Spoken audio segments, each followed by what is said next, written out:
parenting is gardening, it's not carpentry.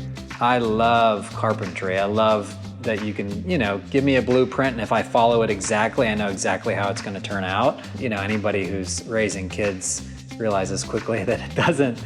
Gardening has huge responsibility. It's a ton of hard work, but you have such limited control of the outcome, and you have to be okay with that. And that's the journey of surrender and dependence on the Lord, that He loves our kids far more than we do.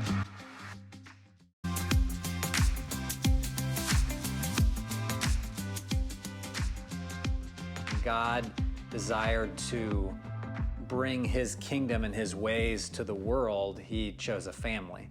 He didn't necessarily start with a church, and that was a paradigm shift for me. So I believe that there's something very unique about family and the possibilities of family that God ordains and God wants for His kingdom to come on the earth. I think it's extremely limiting if you look at it just one generation at a time. If we're bound by what we can accomplish in just one generation or one lifetime, it's probably pretty small and not, certainly not what I hope for my life. And so I think that's what, the whole idea that God may have a calling for a family that goes for multiple generations, and what kind of power and impact could come when a family buys into that idea, when you grasp on and really come to clarify, why has God put us here on this earth? And that is something that's transferred from generation to generation. You just imagine the compounding effect that could have. And so that's what's really captivating to me. It's not compelling at all, the idea that I raised these kids, for 18 years and then just kind of like let them go fly to whatever ideas they have. Certainly I want to hold them open-handedly, but I just say that if my grandfather had sat me down, however many years ago when I was finishing up high school, and said, Jordan, these are some of the things that I see in you, and here's what I've been up to for the last 60 years and what my grandparents, were up to. Here's the thing that we've built, and here's how I see you could be a part of continuing that. I feel that I would have been all in. And so that's essentially what I'm now trying to do, is pick up on what has already, the foundation that's been laid in this place, and just seeking the Lord, what aspects of that would you want me to carry forward, and invite my kids into doing the same. So the vision is like, I'm finding myself like drawn into you explaining the vision.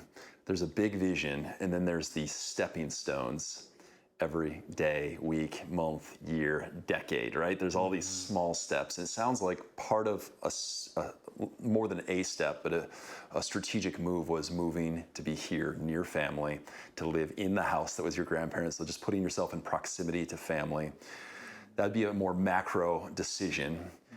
Could you I'd love to talk about both the macro and then the micro, like these are decisions, commitments, rhythms, things that actually help ground you so that you can have that conversation when your son or your daughter is 17, 18, 21, whatever that moment of invited in. I think you're already actually having those moments of inviting into the bigger vision. The decision to have businesses, to pursue family businesses, that's, there's a lot of facets to it. It's, obviously, at its most basic level, there's a provision aspect, but so much more than that. It's a freedom and flexibility of schedule, where all of a sudden we get to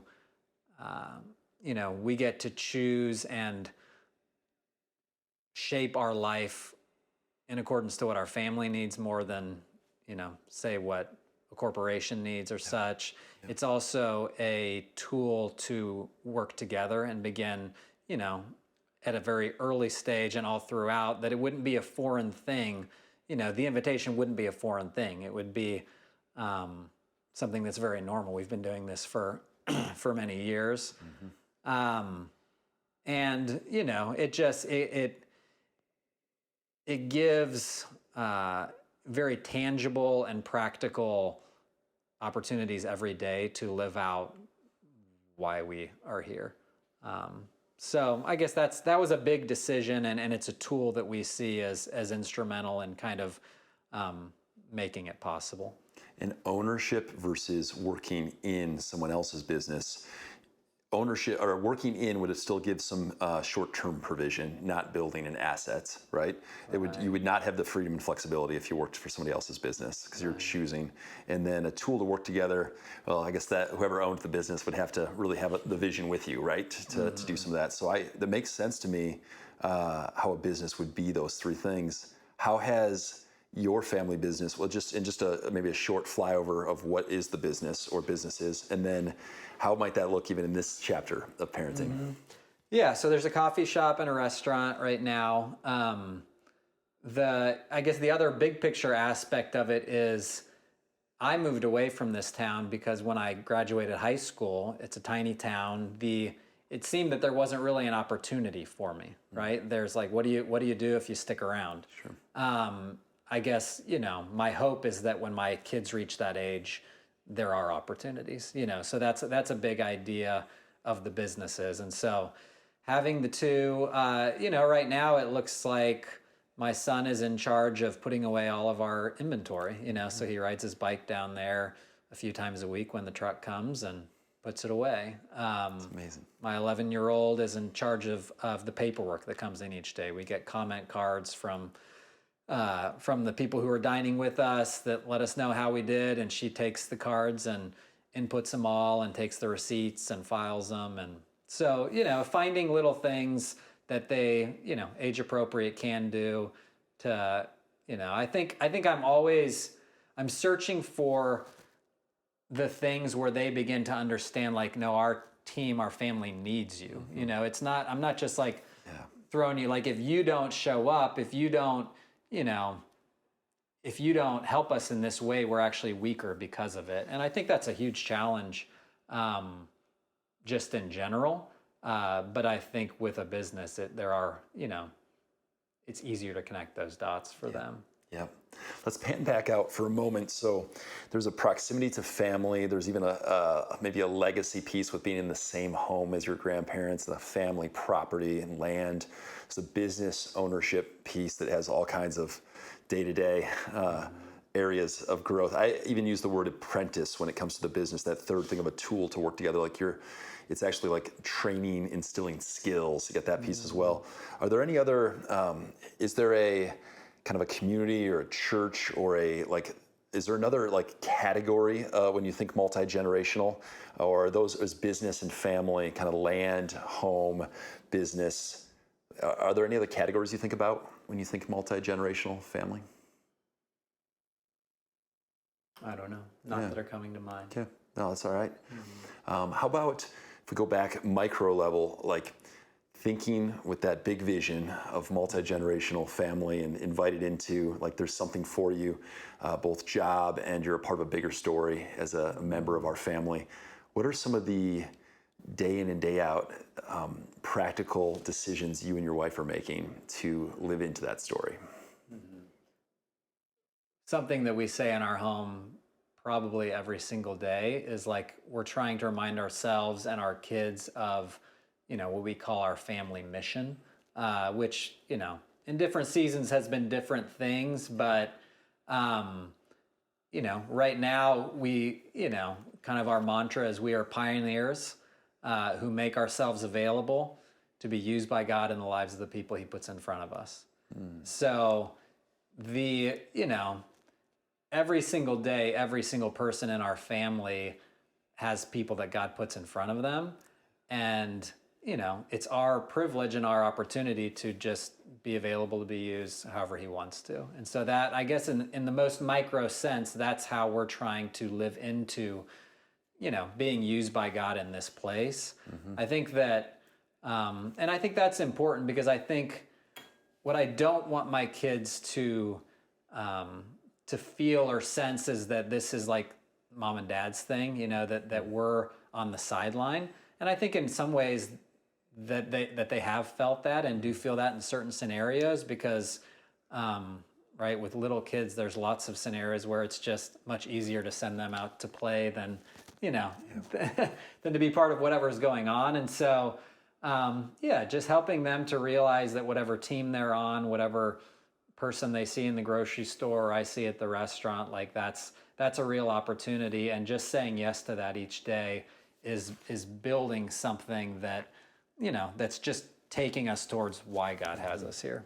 So, I don't know if that's what you're asking. Are you asking more like well, I'd love practically, like what do we do? Well, let's go into mission first, though. Of what is a pioneer? How would you describe for my 7-year-old of what a pioneer is and what that means to your family?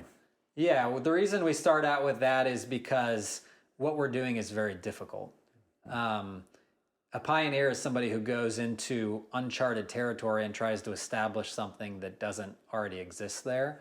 And that's how we see what we're trying to bring kingdom-wise into this place.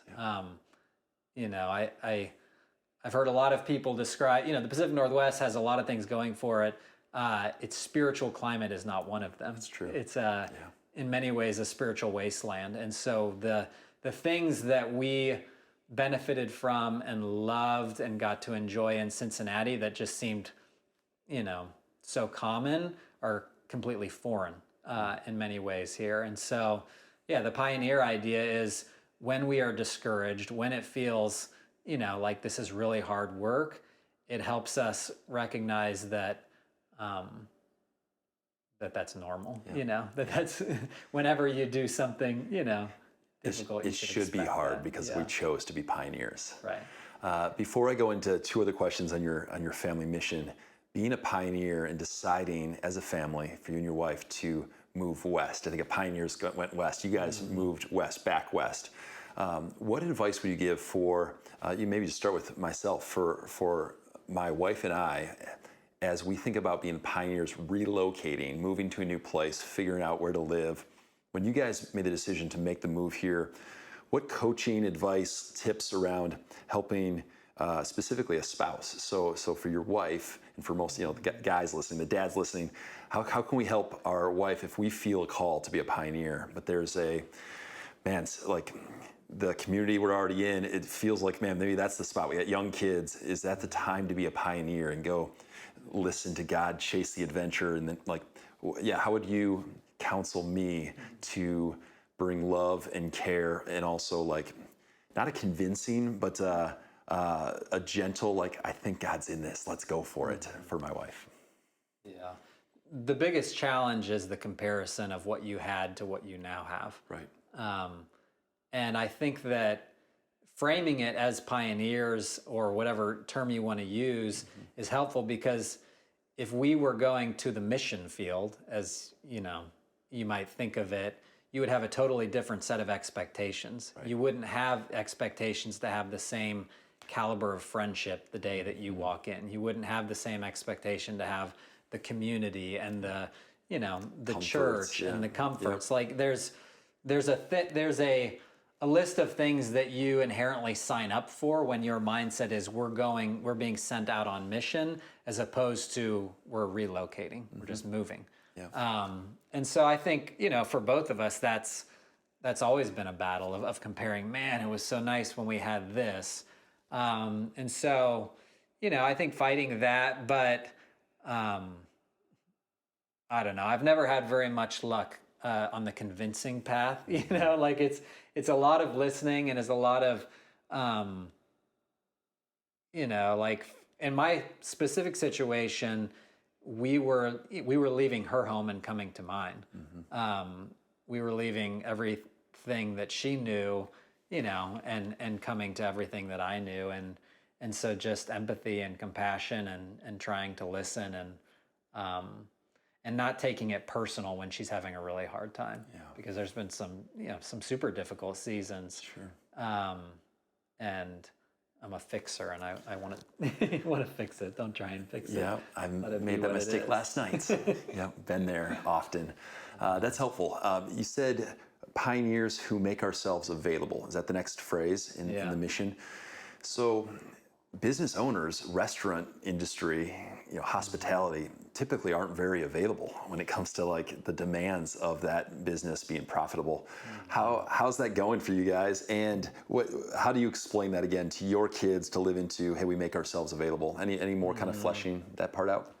Yeah, I mean, the way I think of it is it's more of a mindset. It's more of an act of surrender. Like, hey, here's what I think I need to get done today, and here's my agenda, but I want to hold it open-handedly and be open to interruptions. Yep. I think that I have a friend who, I don't know if this is true, but he says it a lot, and it strikes me that he says that almost all of the the miracles and the profound things that Jesus did happened while he was on the way to somewhere else. And so I think, as I go throughout my day, yes, there are many demands and things that I feel like I have to do, but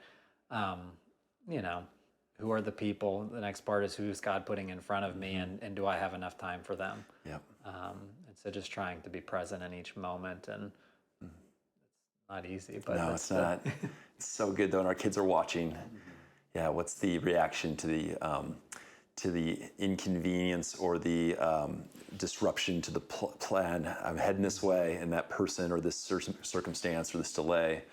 Any recent God stories in the area of someone that was in your path or in your kids or your family's path that you were able to maybe show some love to or learn from, or any recent stories? Yeah, I mean, this morning we were processing through with my 5-year-old that she's in a little gymnastics class, and she has a few friends in there, and one of the friends was being a bully to the other friend. And so we just have gotten to, be walking this week through with her, like, what does it look like to love those people that God's put in front of you, And so it was so cute because Tuesday night we were supposed to travel to my other son's flag football game. And so she goes, I would have skipped gymnastics so I could, go earlier to the game, but I had to talk to this person. And so she went, and kind of explained to them, hey, we got to be kind to this, and so she felt like,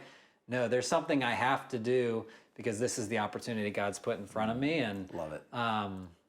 So, That's a great example, but there's a little spark there, a mission of this is on purpose versus I'm going to go just avoid the situation. You pressed in because that's your mission. That's who you guys are. Let's go back into like micro level, so daily or weekly rhythms that you guys have set up as a family, as a family who owns a business. Can you kind of describe, and maybe it's not all dialed in. Right now, the Zog family, our family, it's not all dialed in by any means, but what are some of the kind of hopes or your purposing this in your schedule? Yeah, we homeschool the kids, so that makes, I don't know, it makes things a lot easier as far as getting to craft how you want your life to be. And so the nature of our business with the restaurant is we're dinner only. And so I don't really have to start thinking about it until about noon each day. So we get our mornings together. We have what we call morning time, which is our family Bible time. That's what we start every day with. And so that's, I would say, a super important part of our family rhythm. We go into school after that, and just Elizabeth and I get to do school together. We get to teach them together. So you join for that morning chunk. What does morning time, what does that Bible time look like right now? Right now, we spend a lot of time in the Proverbs because we're talking a lot about wisdom, the path of, righteousness and wickedness. And but it's very, I don't do any prep for it. We usually open the Bible and read a chapter, read a story, and talk about it. What's standing out to you? What struck you about what I just read? And we talk about it, and then just talk about what's going on, what's ahead of us that day, what opportunities do we have, and just hang out. How long has that rhythm been in play? Because I know like my family, I'm sure some listeners are like, man, my littles are not going to sit for this moment. Like any tips on, well, maybe you've just always been, they've just grown up, this is what we do, or do you use toys or activities or drawing while you're, what does it look like a little Yeah, we've done it all. There's certainly, different levels of expectation based on their age. But books, coloring, they're when they're young, we kind of the goal is just we're hoping that they can be with us in the same room, and sometimes they can't, Sure. But yeah, they're more than welcome to do those things. We've had coloring pages and Cool. yeah. Very cool. How about anything else daily, or would you want to jump to the week level? Anything like that you guys anchor the week around? We do a date every week, my wife and I. Not to your restaurant. No, we actually have to do it in the morning because we're so exhausted every evening that Morning date. we found that night dates do not work. So yeah, we Friday mornings are our date morning. Cool. We aim for a Sabbath dinner Friday night and try and keep Saturdays clear. We do actually shift that during different seasons. Right now we're in the midst of soccer season, which is very Saturday intensive and not conducive to Sabbath. So we're pretty open and fluid with, we're just aiming for one day a week to be able to kind of be set apart. Yeah. I would say we look at life pretty much in a quarterly basis and kind of what does this next quarter look like and what are the things that based on what's happening in our life, what are the rhythms that we have to make sure happen. Is that quarterly perspective like an intentional pause with your wife to say, okay, like what are we praying into? What are we going to purpose as far as goals, changes?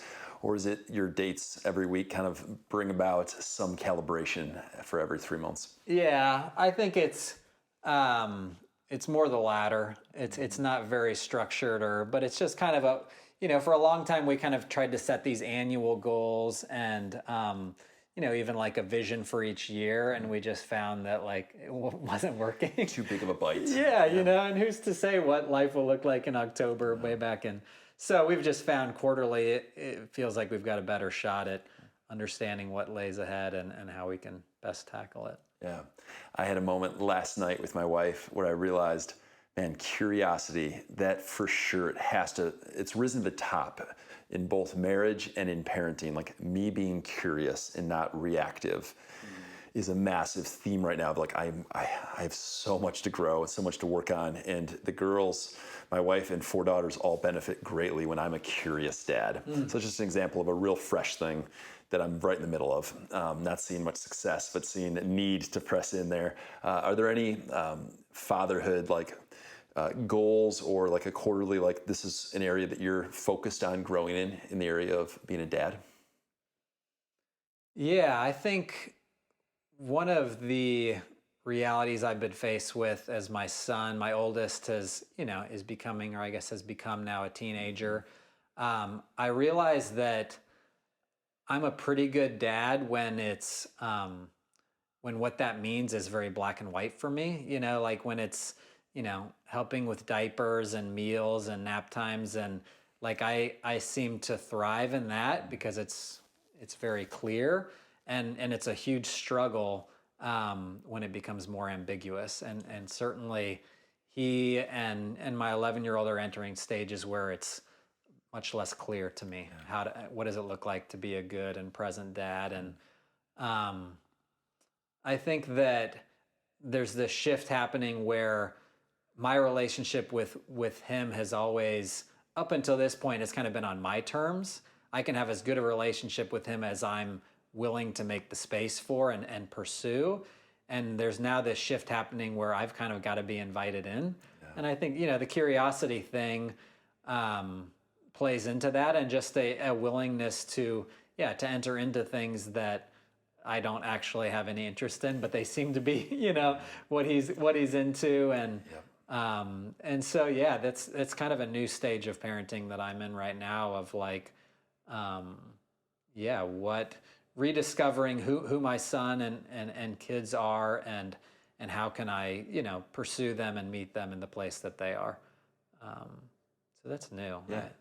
It's Yeah. very uncomfortable. I feel like I'm confronted with new levels of discomfort in parenting all the time. So it's good. I mean, we want to press in versus kind of turn the other way. So that's amazing. I did want to ask about money, generosity, budgeting. Just we talked a little bit about this with family business and having provision and having that to pass on to our kids in a multi-generational sense. But is there any in your homeschooling or your operating the business, any tips or ways that you're thinking strategically about teaching your kids about money? Um, yeah, I mean, I think that we're trying to be very open with them about um, what we do with our money, and help them to, certainly any giving that we're doing is, we talk about it as a family and try to, help them understand that this is what we get to do together because of the place that God's put us. Um, I I don't know. Like, I think we all parent as a reaction to the way that we were parented. And so, I would say that money is, certainly no exception to that. I think that I kind of grew up with this very rigid, like, there's certain percentages that, each thing has to fall in these categories. And so I've kind of swung the pendulum. Like, it's, they get to make money through the business and different things, and it's kind of always just a question of like, hey, that money's been entrusted to you. What do you want to do with it? Do you see needs around you that that you're excited to meet, or do you have needs, or I don't know. I guess I want them to be generous. I would say that's a very I don't know. I would say that's an essential part of our family culture and kind of DNA. But it's got to be on their terms, and it's got to be out of a place of I want to, not I have to. And so, I guess my hope is that as we honestly dialogue about our excitement of getting to do and be a part of that they would kind of catch the vision for that. Yeah, I do. Like thinking about money, think back to your family mission about making ourselves available, and that business ownership, having assets that are working, money's working for you, that makes ourselves, that's a tool to make yourself available. Time, margin in your schedule, not overcommitting, allows you to be available. So there's actually I can think about just more and more layers to that statement of I want to be the kind of dad, the kind of family that is available, but you have to put intention around money, around living on a budget, your calendar, what you say yes to, all these things, or else you can't actually live into that mission statement. Yeah, no, absolutely. I think that I was one of them, many dads get stuck in a very, I guess, singularly focused definition of provision that all has to do with financial. And I think, obviously it's a non-negotiable. You've got to be providing for your family, but I think God's idea of how he wants us as men to provide for our families is so much more broad than that. And I really have been on a journey to discover like what is actually my responsibility as it pertains to their, to every aspect of their life, not just being the one that makes the money. And right. I think that, the reality of business ownership is, and this is true for all of us, I think it's just not as clear, is like God shapes my day and he shapes each season. And there are some seasons where business ownership is not something that gives me margin. It's something that takes all my margin away, right? But God knows what the business needs and he knows what my family needs. And when you're in the position I'm in, it's very clear that, he can pull whatever levers he is pulling. It has very, direct effects on what your days look like. And so I think just recognizing, being in that place of surrender that like, Lord, my day is yours. I've obviously got preferences. These are, this is how I'd like to spend it. And this is what I hope this season is for. But, just kind of recognizing the season he has you in and trying to take advantage of what opportunities that affords. Yeah. Let's go a little deeper into provision, because I'm just curious, when you think beyond financial provision, we talked about time in our calendar, like providing like availability, being a dad who's providing presence. What are other areas of provision that that have been unlocked to you? Well, I mean, I think, their education is a big one. I think that, I guess I was struck with how many areas I was kind of unconsciously willing to abdicate my responsibility. And so I think that's one where we've kind of decided that no, we want to be very involved in the things that, in deciding what they get taught and at what pace, and just kind of creating the mindset and environment around education that we want. Their spiritual health and walk is something that I would say I probably unconsciously was abdicating to a pastor, whatever pastor we were under or whatever children's program we were under. But now understand that no, that's my deal. There's wonderful supports, and I can't do it alone. But I think just seeing, my vision of the role blew up immensely. And it's a huge burden to carry. But I think that's what keeps us in a place of dependence. Yeah. And I think that's good and right, and it's meant to be a heavy thing. Yeah. Yeah, that's really helpful. Really helpful. Maybe the last two topics. One is friendships, and just knowing a little bit about a long-term college buddy, DJ, and friendship, and how that friendship has actually touched on trips that are happening to be near each other. He even mentioned some of like financially, like in each other's lives more than maybe most people are, which right away I was like, whoa, I'd love to hear you talk a little bit about that. And then, just how you think about friendships in this season of being a dad of 6 kids, living in the Northwest away from some of your friends I'm sure that you had. Like, what do you think about, and how would you encourage us in the area of friendships?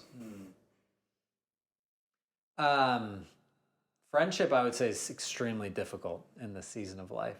I think that it often feels like, well, I often say, like, I don't know where it fits, and so I'm very grateful for the friendships that God has given me that have lasted decades. I think that there are certain seasons of life that are way more conducive to building friendship than the one I'm particularly in right now. That's true. And really my deepest friendships were all formed in college and early marriage life, where you had tons of time and just space to do what's necessary to build deep friendships, which is spend time with each other. Long time. This season of life is a bunch of half conversations and interrupted time, and but I think the most beneficial things that I've found in this season are, how can you create overlap with the people that you really want to go deep with? So how can you do business ventures or meals or whatever the things that you already know you have to be doing, how can you overlap with the people that you want to go deep with in what you're already doing? Because I personally don't have margin to, start a new hobby or this, fit more things in. So I think it's, what are the things that I'm already doing where I can create that overlap? And we've had a lot of success with that. But I think, the friendships that I have with DJ, there's a group of us that, for the last 20 years, every year we've made a priority that we're getting together. And it's, it's always inconvenient and it always costs money, but it's a recognition that that's important, and now being able to bring our families into that and just build those friendships. But there's real power in maintaining the friendships of the people who really know you, and, and the people, we here in probably a month or so, we'll all sit down and we'll lay out every aspect of our financial life. And we'll say, hey guys, this is, what do you think about this? Here's what I'm thinking, but I'm open to you speaking into it. And I think it's a level of vulnerability that you're probably, more willing to do when you've got that history of trust, deep trust. And And that, like, but knowing that's coming each year probably does affect some of the decisions you and Elizabeth make as far as your spending, because you know it's going to be seen and not critiqued, but like there's going to be wisdom shared into your decision. It's not an isolated private thing, your money. Oh, absolutely. I mean, I just think, I mean, certainly with money, I know my own propensity, and I know, you know, if it's something that's kept in the dark, then it will, you know, it won't head in the right direction, right? There's just such power in things in all areas of our life being in the light and being willing to let others, you know, speak into it. Did that group of friends know ahead of time? Did they see even in your budgeting or savings that you were going to take a year off of work? Did they know about that journey before you took the year off? No, that probably came to, you know, as a number of the ideas I've had, they they were probably pretty hesitant. Right. You know, or I don't remember exactly. It's like 11 years ago, right? A while ago. It was a while ago, yeah. But, you know, and it really did, the whole impetus for that boiled down to my vision and understanding of fatherhood and leading a family was being expanded and blown up to a point that I just felt like I couldn't make the changes that needed to happen if I kept going on, you know, the path that I was on. Like I needed a serious reset to recalibrate, you know, so many areas of my life, or it just wasn't going to happen. And so that's a lot of why I did that. You just go full year off, right? Yeah.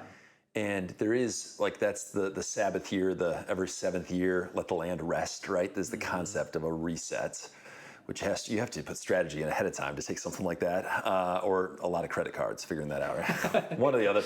It wasn't the latter. Good. So what did you learn? And that makes sense that you would do it as a reset for some of the hopes that you have in being a dad. But were there any takeaways? You're like, man, I learned this by taking a year off.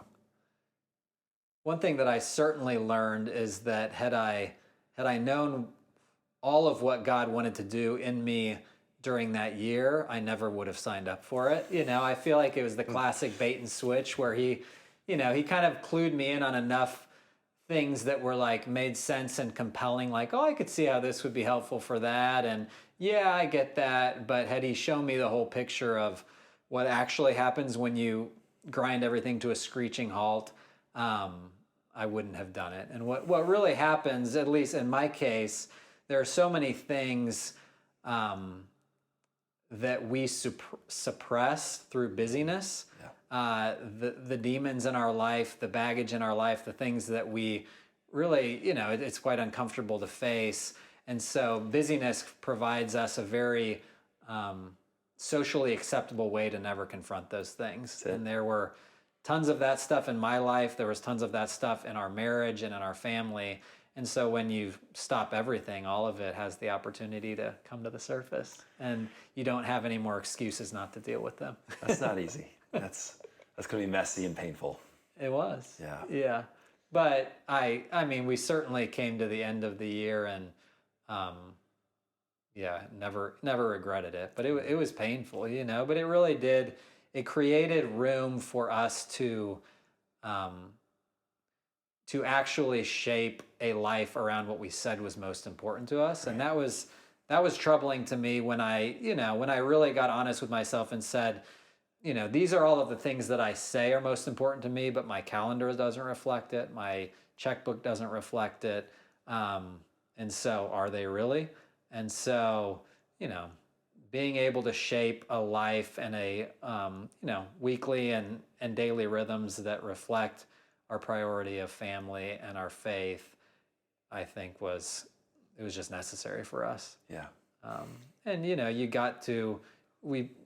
we put ourselves in a place of vulnerability and surrender where we got to experience God's provision and showing up in a way more tangible way than you get to otherwise. Wow. You're not necessarily selling it for us listening to like go and do what you did, but like if we want the deep work, I mean, if really you're putting foundation blocks in play for your kids and grandkids and great grandkids and beyond, like how worth it was it, you know, to spend that year and go there to the places that are so much easier to kind of keep below the surface. So I'm grateful that you shared even that it's that side. It'd be easy to kind of sugarcoat and be like, I learned this and you should do it too. You did the opposite, but it's helpful. No, it's helpful. That's why I asked. So maybe we land here. You've got a great fire pit out front in your porch. And if you had 3 young dads, they've been, maybe they've got a 2-year-old, 4-year-old, that kind of range. I invite them over and we just got 5 minutes, 3 to 5 minutes for anything that you'd like, man, instill this as a priority. What would be some of just a few minutes worth of the top of mind you'd want to share with those young dads? And it could be things you're just adding an exclamation point for something you've already shared. But is there any as we land, just like, hey, take this seriously or do this or prioritize this because it'll matter. It matters so greatly for, again, your kids and grandkids and great-grandkids. What are maybe a few things you'd share with those young dads? My favorite analogy for parenting, and probably the most helpful, has been that parenting is, it's gardening, it's not carpentry. I love carpentry. I love that you can, give me a blueprint, and if I follow it exactly, I know exactly how it's going to turn out. And, anybody who's raising kids realizes quickly that it doesn't add up that way. But I think, understanding that gardening has huge responsibility. It's a ton of hard work, but you have such limited control of the outcome. And you have to be okay with that. And that's the journey of surrender and dependence on the Lord, that He loves our kids far more than we do. And we have to trust His outcomes for them. It doesn't limit our responsibility at all. We have to pour all of what we are into it. Because, we're obviously the only one who can fill this role. Any other role that you have can be filled by anybody, by somebody else. That's right.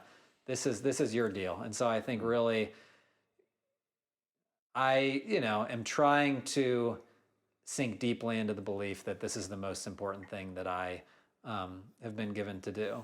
And I think that if it is that, then it deserves all of what I am. Yeah. That is, I've never heard that analogy before, but talk about ratcheting up the need to step in with our whole hearts and all the messy work of gardening, but also you can't control it. Yeah, really helpful. Would you say a short prayer over all the dads listening? Yeah, sure.